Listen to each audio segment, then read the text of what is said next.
말씀은 마태복음 5장 19절에서 20절 말씀입니다. 오늘 설교 제목은 주님께서 하신 것을 믿으면 그것이 은혜다. 그런 제목입니다. 오늘 아마 마태복음 5장 전체를 간략히 살펴보게 될 것 같아요. 왜냐하면은 이 마태복음 5장은 너무나도 중요합니다. 너무나도 중요해요. 성경에서 중요하지 않은 데가 어디 있겠습니까마는 이 말씀이 왜 중요하냐? 예수님 믿고 구원받고 이제 교회에 출석하는 그 성도들이 이제 내가 그리스도인이 됐으니까 크리스찬으로서 성경도 좀 읽고 하나님의 말씀 좀 공부하고 성경을 읽어야지. 그리고 마음을 딱 잡고 이제 성경을 읽기 시작합니다. 구약도 읽고 신약을 읽는데 신약 성경의 가장 첫 번째 이 책이 마태복음이잖아요. 마태복음을 이제 읽기 시작하는데 조금 지나서 이제 예수님의 탄생과 예수님이 이제 광야에서 시험 받으신 장면, 그리고 예수님의 사역이 이제 시작되는 장면을 읽습니다. 예수님이 제일 처음에 입을 열어서 말씀하신 게 마태복음 4장 17절에 있어요. 회개하라, 천국이 가까이 왔느니라. 회개하라, 하늘의 왕국, the kingdom of heaven, 하늘의 왕국이 가까이 왔느니라. 천국이 가까이 왔느니라. 이렇게 시작을 하시면서 말씀을 하시면서 예수님의 공생애가 시작되는 것입니다. 처음에 예수님은 다른 거 안 하시고 병자들만 고쳐주셨어요. 여러 각종 질병에 걸린 환자들, 그리고 마귀 들린 자들, 발광병자들, 마비 환자들, 그 모든 환자들이 예수님 앞에 다 나온 거죠. 멀리서도 왔어요. 그래서 모인 사람들이 유대 땅, 예루살렘, 그리고 시리아, 데카폴리스, 또 요단강 동편, 하여튼 예수님에게 전부 나와서 나오기만 하면 다 치유받고 마귀들이 떠나가는 놀라운 역사가 일어났습니다. 그러니까 수많은 군중이 예수님을 따라다녔죠. 이 산상수훈 5장은 그렇게 시작됩니다. 그 4장에 많이 쫓아다닌 그 군중이 예수님이 산에 올라가서 딱 자리를 잡으니까 그 군중들이 다 쫓아 올라왔어요. 그래서 이걸 산상수훈이라고 말씀합니다. 산에 올라가서 예수님이 말씀을 가르치는 첫 번째 설교예요. 첫 번째 설교가 산상수훈 마태복음 5장입니다. 근데 이 마태복음 5장을 이렇게 읽다 보면은 처음에 이제 그런 말씀이 나오죠. 심령이 가난한 자는 복이 있나니. 이렇게 입을 열기 시작하세요. 네, 여러분. 그 많은 군중에게 예수님이 말씀을 하신 걸까요? 그 예수님을 따라온 수많은 군중. 산에 그냥 수만 명이 모였겠죠. 그 많은 군중을 향해서 말씀하신 걸까요? 아니에요. 누가 마태복음 5장 1절과 2절을 소리내서 한번 읽어주십시오. 대상이 누군가? 누구에게 이 말씀을 하신 건가? 그분께서 무리를 보시고 산에 올라가 앉으시니 그분의 제자들이 그분께 나오매 그분께서 입을 열어 그들을 가르쳐 이르시되. 그죠? 자, 마태복음 5장 1절과 2절에는 무리들을 보시고는 그분께서 산에 올라가서 자리를 잡으셨어요. 저는 옛날에 성경을 읽을 때, 산에 올라가셔서 그 많은 무리를 보고 설교하셨구나. 그게 아니에요. 무리들은 쫓아왔지만 제자들만 그 앞에 딱 나왔어요. 제자들한테만 말씀하신 것이 산상수훈이라는 것입니다. 제자들이 그분께 나왔어요. 이에 그분께서 입을 열어 그들을 가르쳐 말씀하시기를. 누구를 가르쳐서 말씀하셨느냐? 그 수많은 군중이 아니라 제자들만 이 말씀을 들었다는 것입니다. 그래서 이제 그 말씀을 우리가 이제 읽다 보니까 심령이 가난한 자, 영이 가난한 자는 복이 있나니 천국이 저희들의 것이며 이렇게 시작을 쭉 하세요. 그래서 1절부터 16절까지는 제자들에게 바로 심령이 가난한 자, 그리고 애통하는 자, 온유한 자, 뭐 온유한 자는 복이 있나니 땅을 상속을 받을 것이요, 뭐 애통한 자는 복이 있나니 너희가 위로를 받을 것이요, 뭐 의에 줄이고 목마른 자는 복이 있나니, 이렇게 쭉 말씀하시죠. 이게 다 누구에게 얘기하느냐 하면은 나를 믿고 따라온 너희다. 바로 너희는 영이 가난한 자, 심령이 가난한 자고 애통하는 자고 온유한 자다. 그렇게 말씀하시는 거예요. 왜 그러느냐? 쭉 읽다 보면은 너희가 나로 인하여 사람들이 너희를 핍박을 하고 너희를 욕할 때 너희가 크게 기뻐하고 반가워하라. 이렇게 얘기하고 있어요. 그러니까 심령이 가난한 자, 애통한 자, 온유한 자, 의에 줄이고 목마른 자, 그리고 긍휼을 베푸는 자, 마음이 순수한 자, 그리고 의로 인하여 핍박을 받는 자가 누구냐? 바로 너희들이라는 거예요. 나를 믿고 따라온 너희들. 사람들이 나로 인하여 너희를 욕하고 핍박하고 그리고 거짓되이 너희를 위하여 온갖 악한 말을 할 때 너희에게 복이 있나니 크게 기뻐하고 즐거워하라. 하늘에서 너희의 상급이 크니라. 바로 나를 믿고 따라온 제자들에게 이렇게 말씀하시는 것입니다. 그런데 이 너희가 본 것들을 너희 전에 있었던 그 대언자들이 보기를 원했으나 보지 못하였는데 너희는 봤다는 거죠. 그러니까 예수님을 따라온 제자들은 엄청난 복을 받은 것입니다. 이제 그렇게 말씀을 시작해요. 16절까지 그렇게 시작하고 이제 오늘 17절부터 내가 율법이나 대언자들의 글을 폐하러 온 줄로 생각하지 말라 그러면서 이제 제자들에게 율법으로 하나님의 자녀가 되려고 하는 자들에 대해서 말씀하기 시작하는 것입니다. 그래서 이 마태복음의 구절을 보면 1절부터 16절까지는 나를 따라온 제자들, 너희들, 그리고 17절부터 48절까지는 율법으로 의롭게 되려고 하는 자들, 율법으로 하나님의 자녀가 되려는 자들은 이거에 대해서 이렇게 두 파트로 나눠서 예수님이 말씀하는 것을 우리가 보게 되는 것입니다. 그런데 이걸 만약에 모르게 되면은 17절부터 48절을 읽으면서 이런 말씀이 나오죠. 너희가 살인하지 말라 하는 것을 들었지 않느냐? 그런데 나는 너희에게 말하노니 누구든지 형제를 보고 바보라든지 어리석은 자요 이렇게 말하면은 너희가 그 지옥불의 심판에 처하게 된다. 그러니까 살인하지 말라는 것이 그냥 사람을 안 죽이는 것이 살인이 아니라 형제들을 미워하고 인격적으로 모독하는 것, 이것 자체도 살인이다. 또 너희가 간음하지 말라 하는 것 들어왔지 않느냐. 그런데 마음으로 여자를 보고 음욕을 품으면 그것도 이게 간음이다. 이것도 이해가 가죠. 그래, 맞아. 마음으로 그렇게 그런 생각을 품으면 그것도 간음이지. 근데 이제 거기서 좀 더 나가면은 만일 너희의 오른 눈이 실족하면 그 오른 눈을 빼서 내 던져라. 온 몸을 가지고 지옥에 들어가는 것보다 눈 한 짝 없이 천국에 가는 게 낫지 않느냐?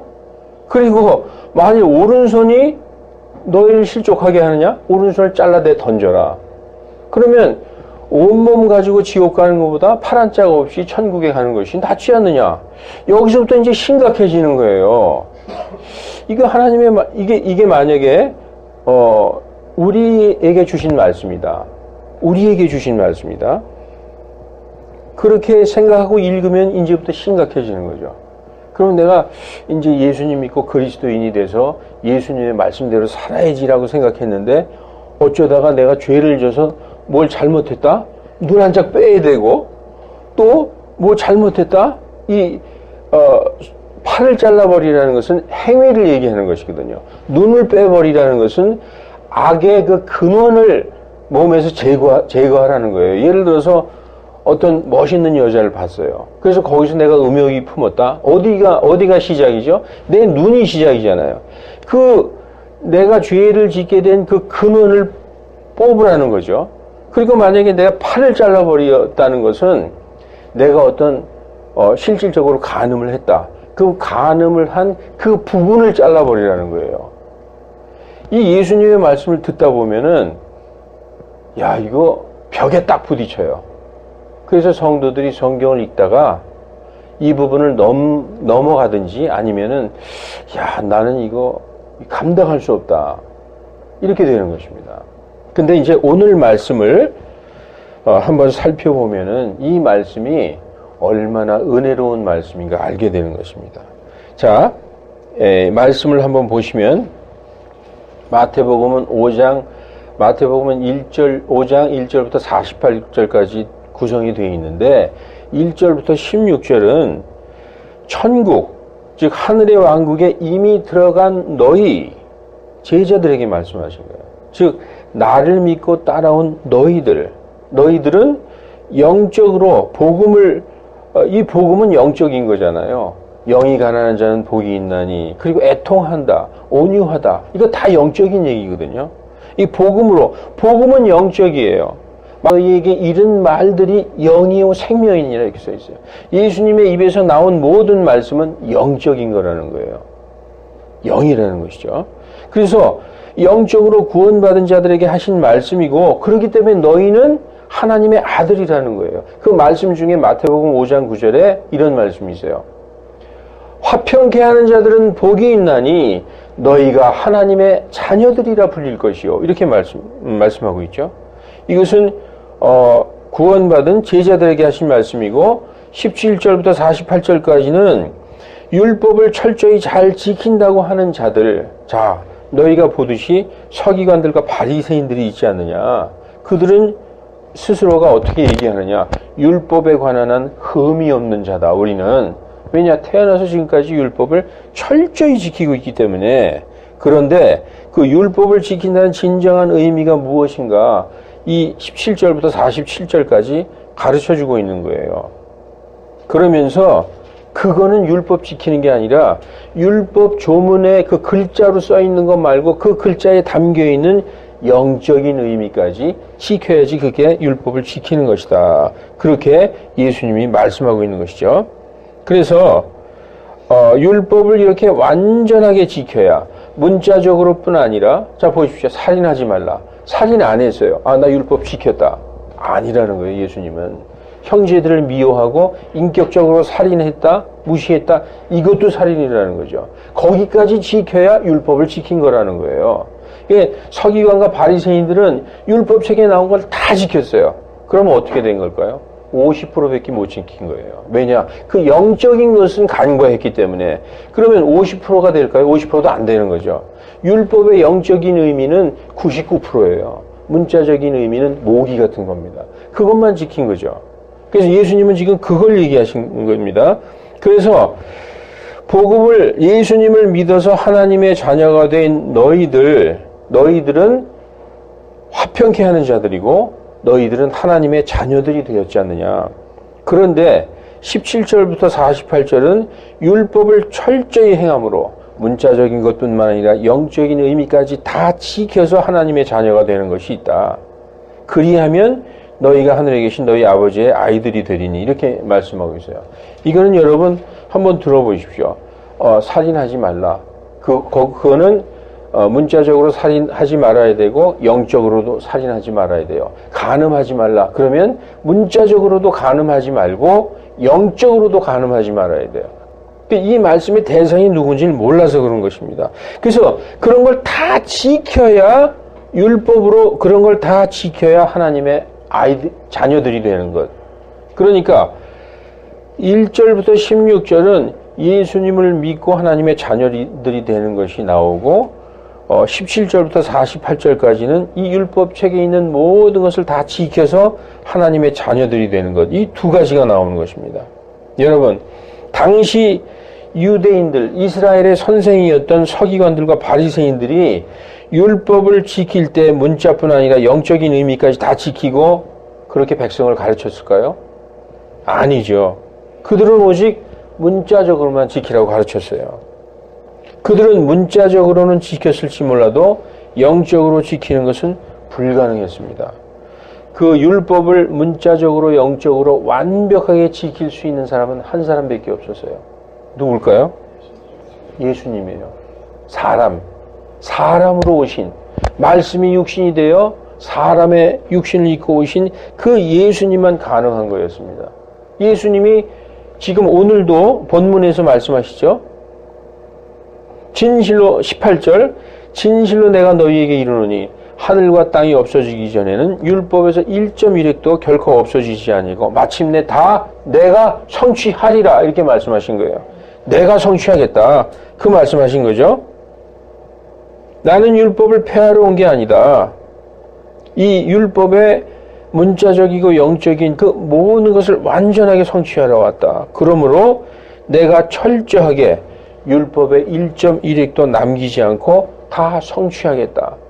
성취됐습니까? 어디서요? 십자가에서. 무엇으로? 십자가에서 죽으신 것은 자기 자신을 위해서 돌아가신 것입니까? 우리들의 죄를 위해서 돌아가셨어요. 그것이 율법에서 말씀하시는 이웃 사랑의 극치를 보여주신 거예요. 실천하신 거예요. 이웃을 위하여 내 생명을 주는 것보다 더 큰 사랑이 어디 있어요? 예? 자기 친구를 위하여 자기 생명을 주면 이거보다 더 큰 사랑이 없다고 율법에서는 말씀하셨어요. 이것이 바로 율법을 전체적으로 한마디로 딱 얘기하면 율법에서 가장 큰 명령이 뭐냐? 이웃사랑이에요. 이웃사랑.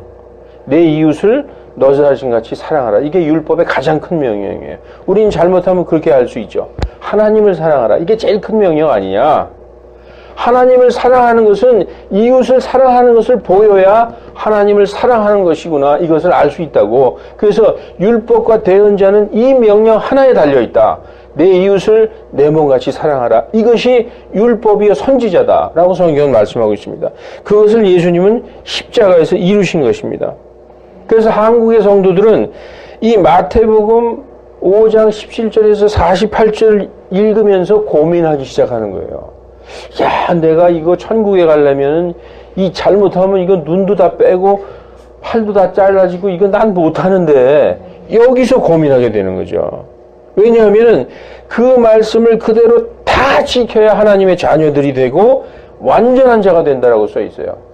예, 오늘 마태복음 5장 45절에 보면은 이렇게 하면 너희가 하늘에 계신 아버지의 자녀들이 되리니 이렇게 써 있어요.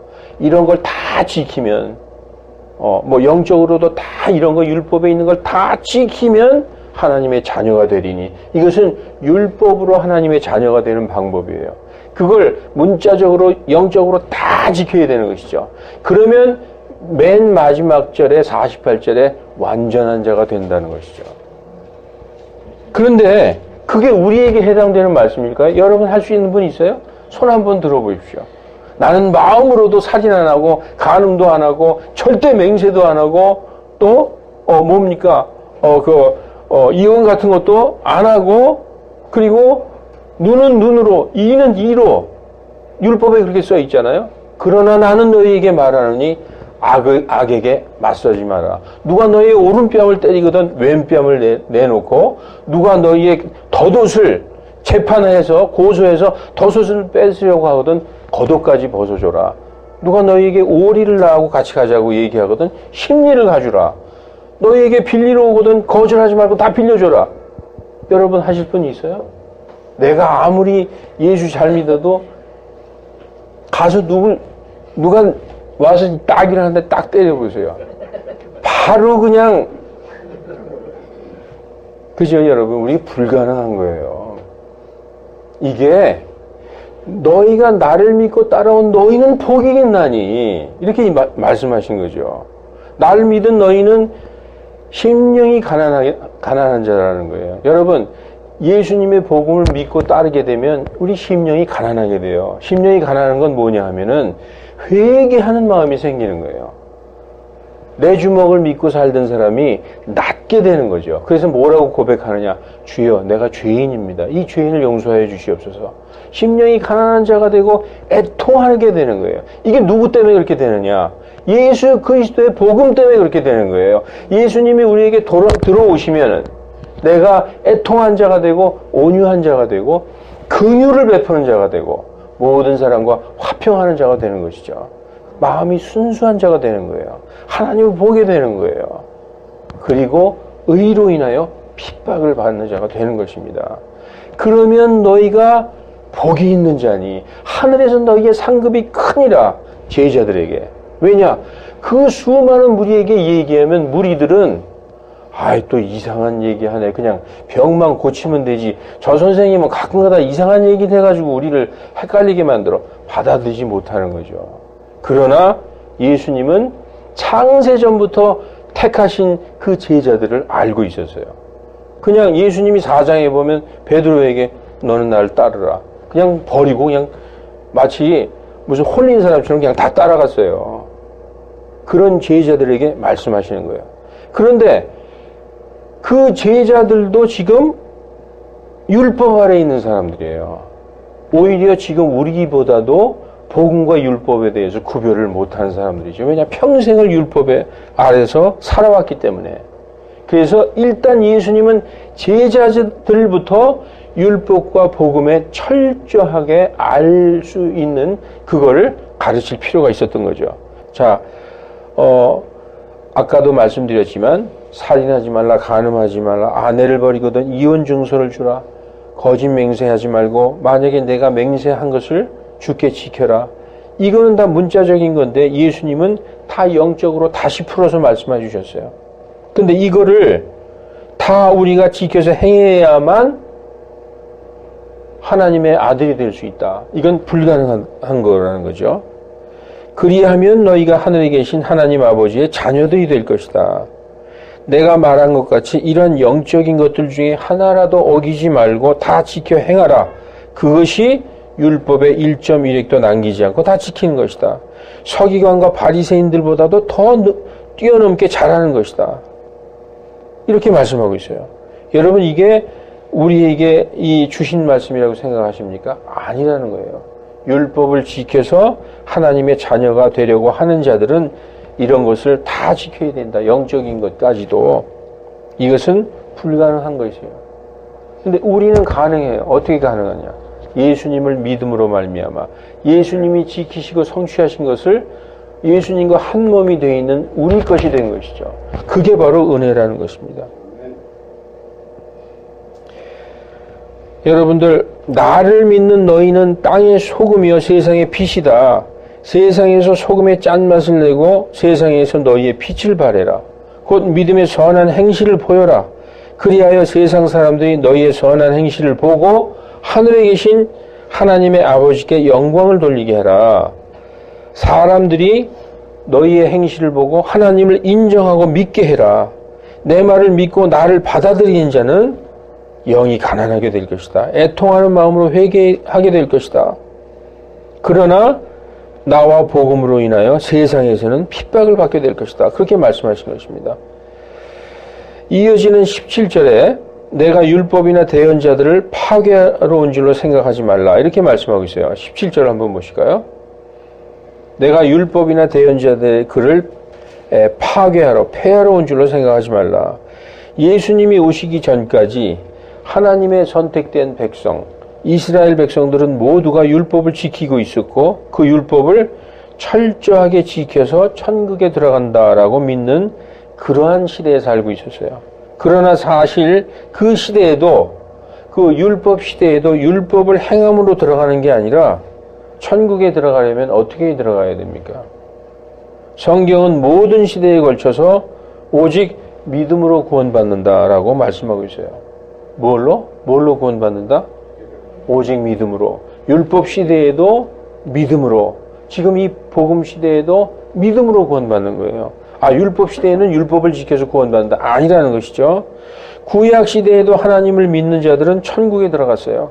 그러나 하나님을 믿고 하나님의 은혜와 긍휼을 구하기보다 내 자신의 의로 천국에 들어가야 되겠다 하는 자들에게는 율법의 엄격한 원칙이 적용되는 것이죠.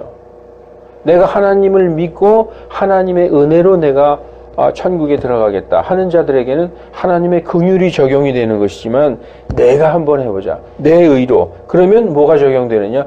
율법의 원칙이 적용되는 것입니다.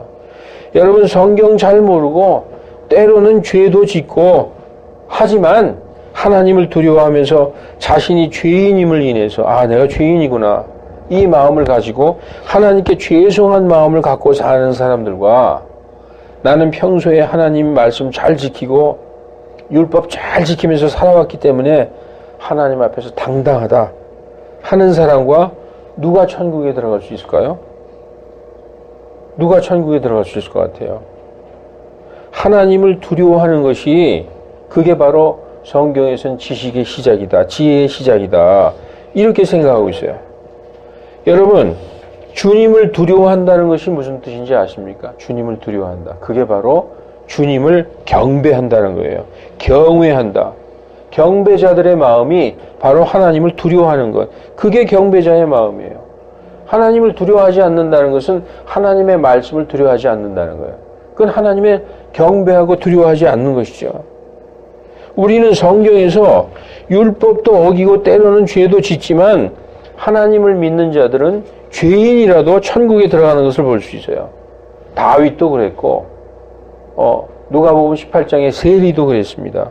그러나 스스로 율법을 철저히 지켜서 천국에 들어가야 되겠다. 즉 서기관과 바리새인 같은 사람들에게는 율법의 엄격한 원칙이 적용됐음을 우리가 알 수 있습니다.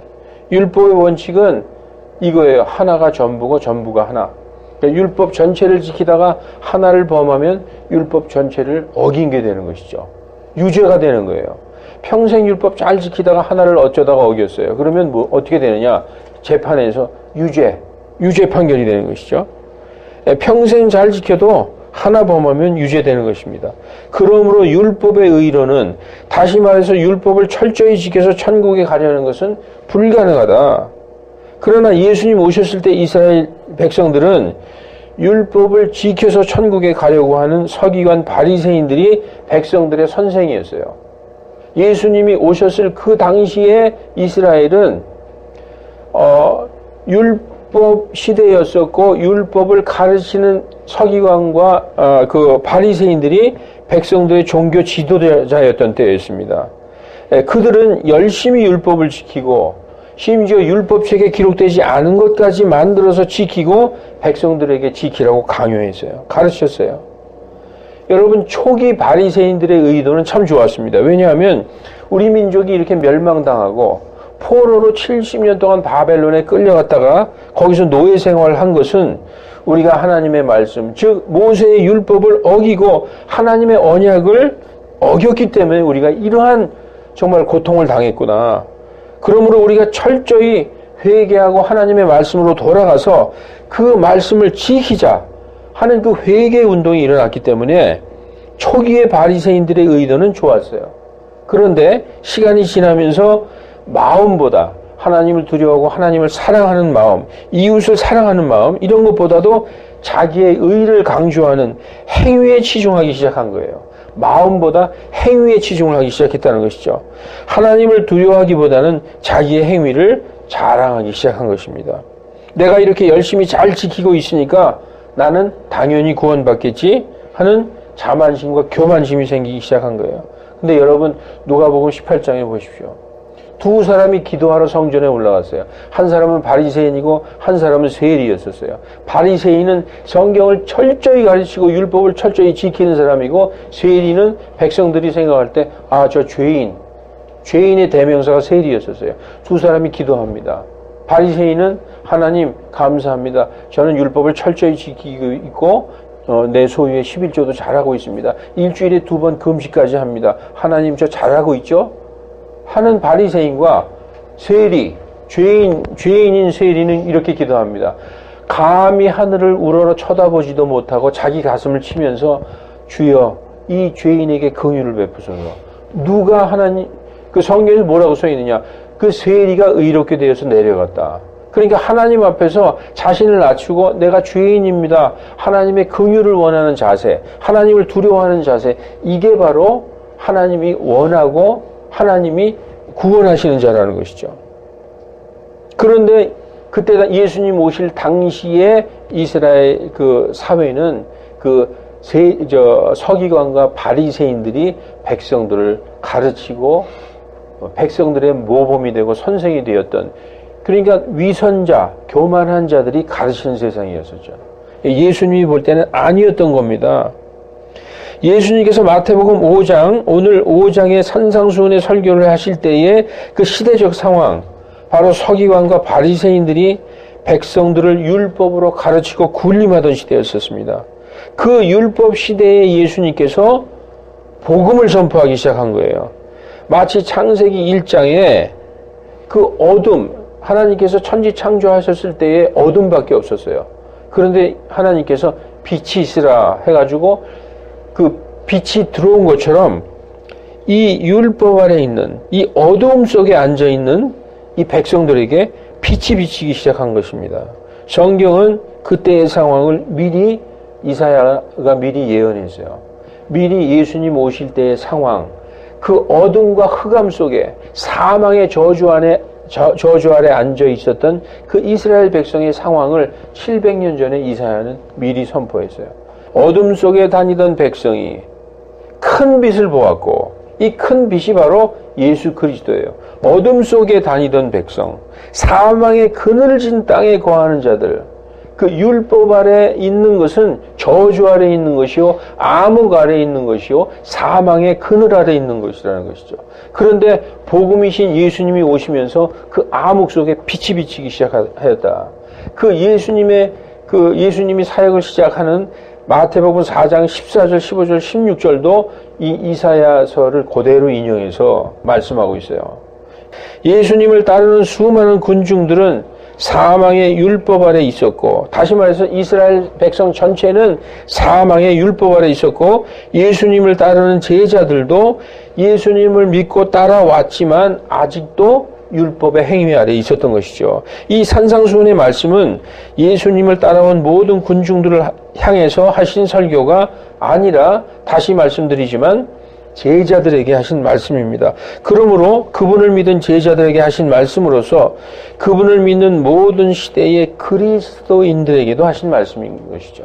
여러분, 지금 우리가 마태복음 5장을 보면은 예수님 앞에 나온 제자들에게 말씀하셨고, 또 율법으로 의롭게 되려면은 이 율법에 있는 것을 다 지켜서 바리새인과 서기관의 의를 능가해야지만 하나님의 아들이 될 수 있어. 그런데 너희들 이거 할 수 있겠느냐?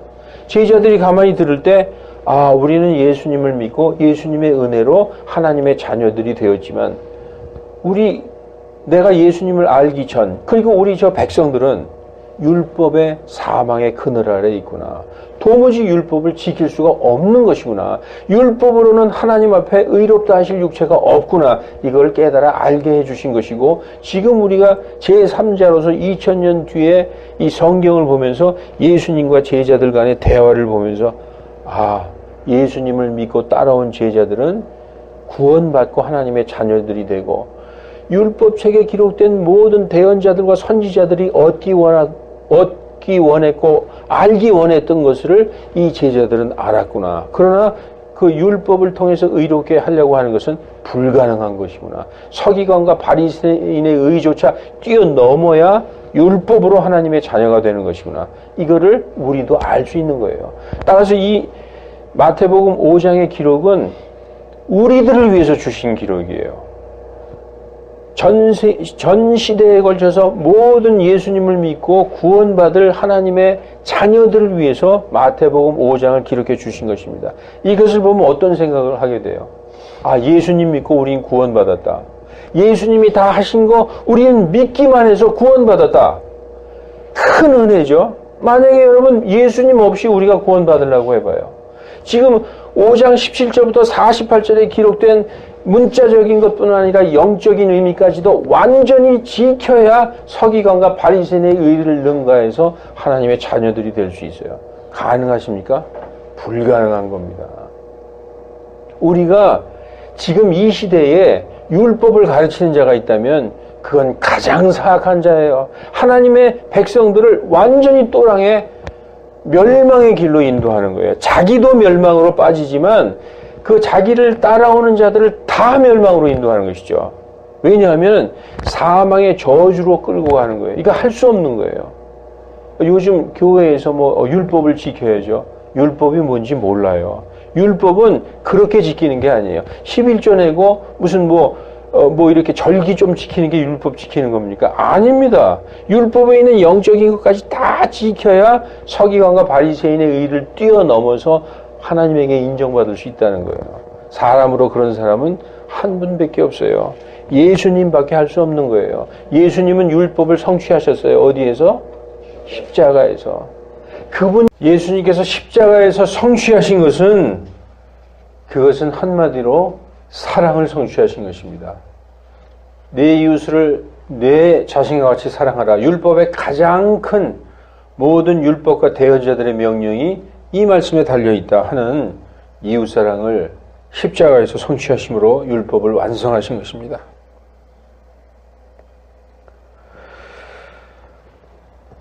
지금 예수님이 하신 이 말씀이 오직 이스라엘 사람에게만 하신 말씀으로 생각하고 현 시대 성도들과 전혀 상관없다고 생각하면 예수님은 모든 성도들의 주님이 아니시고 오직 유대인들만의 주님이 되는 것이죠.